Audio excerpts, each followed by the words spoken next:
Sampurasun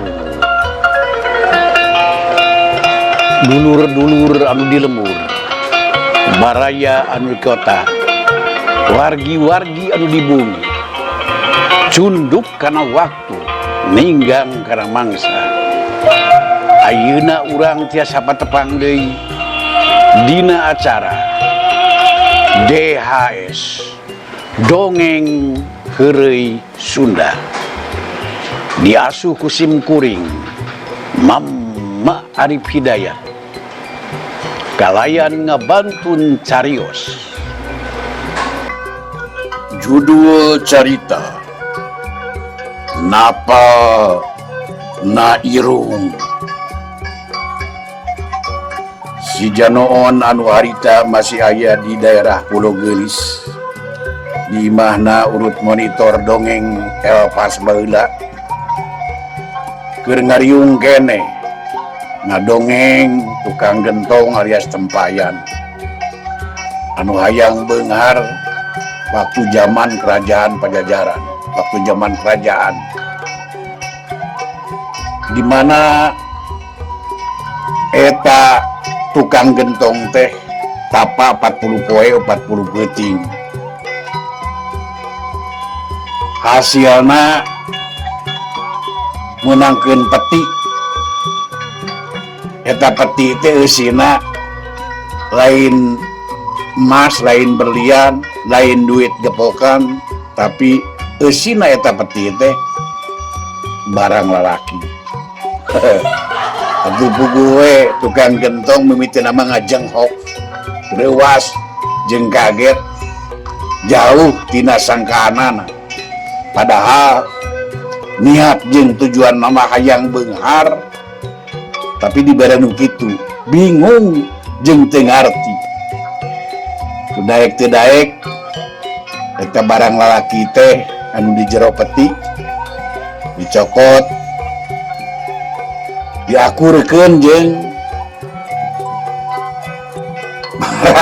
barang manehna. Ari pa teh naktol atuh pugu barang teh jadi dua. Eta tukang gentong teh tah dari dua ngaburayot. Ngaburayot palebah dieu tukang gentong beuki bingung, beuki teu ngarti niat jeung tujuan hayang beunghar, tapi anu datang lain emas, lain berlian, lain duit gepokan, tapi barang lalaki.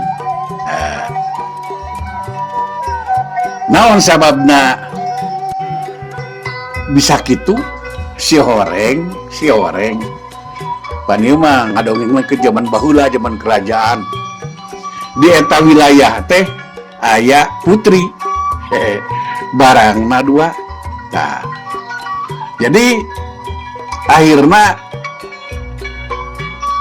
disaembarakeun sing saha anu boga barang dua arek dikawinkeun ka eta putri, alias arek di naon teh dijadikeun minantu ulah ku raja.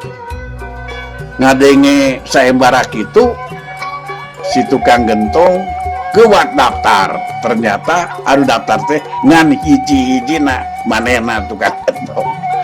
Akhirna eta tukang gentong teh dikersakeun dikawinkeun ka putri raja. Nah, sanggeus kawin ka putri raja, yakin kakara eta tukang gentong teh ngarti ngarti bari sujud syukur kanu Maha Kawasa, sabab cita-citana mah ngan saukur hayang beunghar hungkul. Dina kanyataanana jaba beunghar, jaba anak raja, jaba boga pamajikan geulis. Jadi anu matak anu teh mudah-mudahan we kitu nya. Kitu tah didongengkeun ku si Janoon waktu di Pulau Gelis di imahna monitor. Nyaeta si Horeng Suganti geus tamat. Si Horeng teh aya sambungan anak. Nangon sambungan anaknya eta babaturanana sobat dalitna. Sobat dalita tukang gentong saprofesi akrab dalit lah.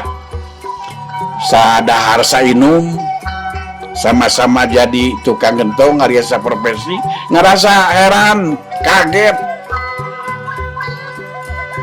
Ngerasa aya oge ngerasa iri ningali babaturanana sobat dalitna anu saprofesi ini dulu tadi tukang gentong akhirnya jadi benghar coba jadi minantuna raja jadi pemajikan gelis tak sanggeus ningali kajak kaayaan gitu eta si sobat dalitna teh mikir dengan cara supaya bisa papanggih arek nanyakeun arek nyarita arek nanyakeun kumaha riwayatna lebih kan gak bisa jadi beunghar gitu unggal poe unggal peuting sobat dalitna teh tukang gentong anu geus jadi jalma beunghar teh mikir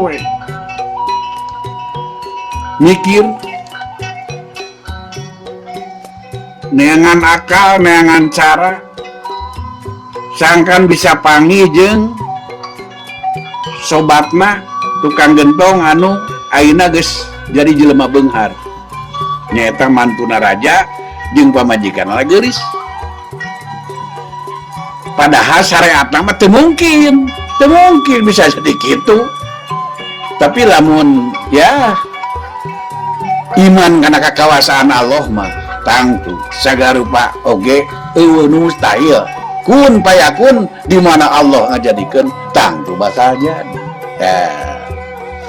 ku kayakinan gitu sobat dalitna tukang gentong teh untuk putus asa terus berusaha terus neangan hayang kapanggih jeung sobatna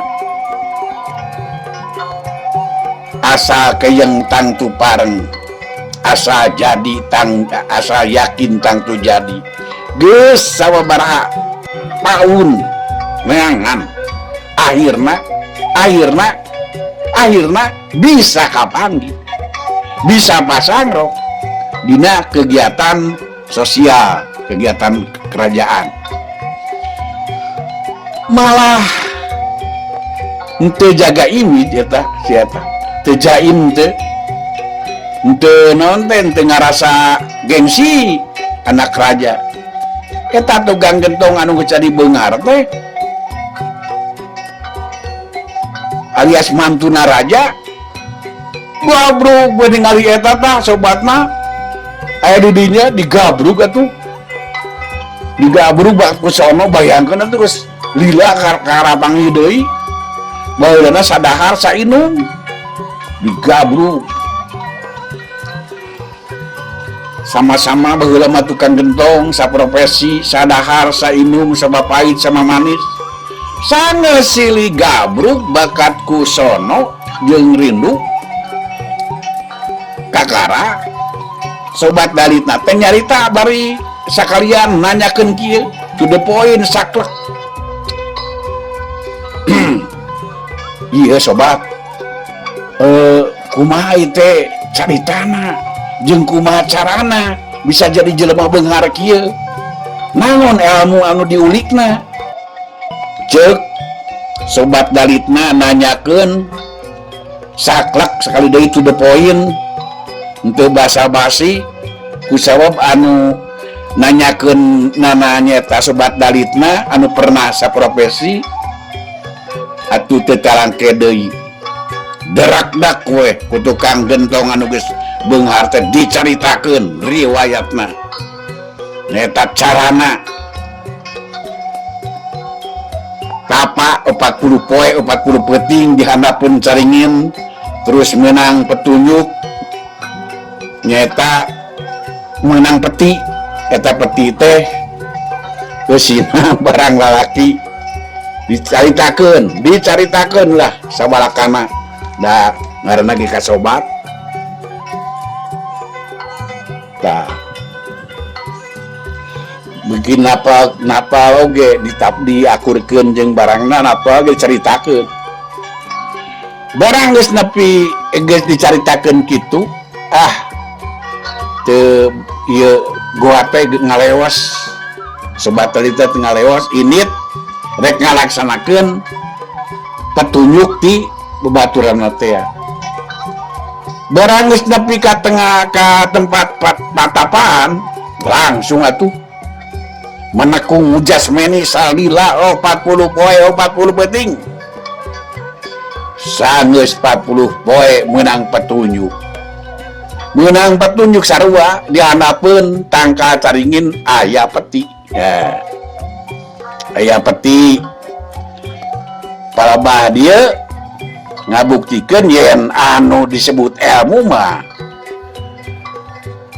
di naon sarua di sarubak diturunkeun teh sarua tinang tu manusia kumaha ngelolana ieu oge ilmu ka tukang gentong anu geus beunghar teh jeung ilmu ka sobat dalitna sarua. Nah eta sanggeus 40 poe 40 peuting menang peti. Sobat dalitna ngarasa bunga, ngarasa bahagia anu teu aya papadana sanggeus menang petunjuk dihandapkeun tangkal caringin aya peti. Keke eta peti dibuka tuh lalaunan tapi henteu tegang teuing sabab geus dibere nyaho. Dan di jero eta peti teh aya barang lalaki anu kudu diakurkeun jeung barang manehna kitu ceuk penjelasanna. Nu matak teu loba pikir deui eta peti langsung atuh dibuka. Brewe ka bener ka tinggal teh aya barang lalaki. Terus eta barang lalaki teh dicokot launan. Diakurkeun jeung barang manehna. Tapi aneh bin ajaib. Aneh. Henteu napa. Hari itu bapak napa jadi dua, ya mantan apa? Kaget mana lagi kenal gitu apa? Cenah cek batun aing ditapake dia kenapa? Ya henteu cerita napa. Coba deui diakurkeun henteu napa keneh. Ngerasa penasaran. Akhirna eta barang lalaki teh diambean. Aripal teh barang lalaki teh napa dina irung. Ngapal na irung. Jadi tukang gentong teh ieu mah hayang beunghar teh jadi wirang. Coy barangna napal na irung make celana hese. Aduh. Jadi palabah dia milik teu pahili-hili, bagja teu ala-ala. Ulah iri, ulah sirik ku milik batur. Sabab jodoh pati bagja cilaka lain bana manusia angin kekuasaan Allah Subhanahu wa taala. Tos nase. Cag urang cekapkeun dugi ka diri lah. Insyaallah engke urang lajengkeun deui dina judul anu beda. Ulah hilap, subscribe, like, komen, share.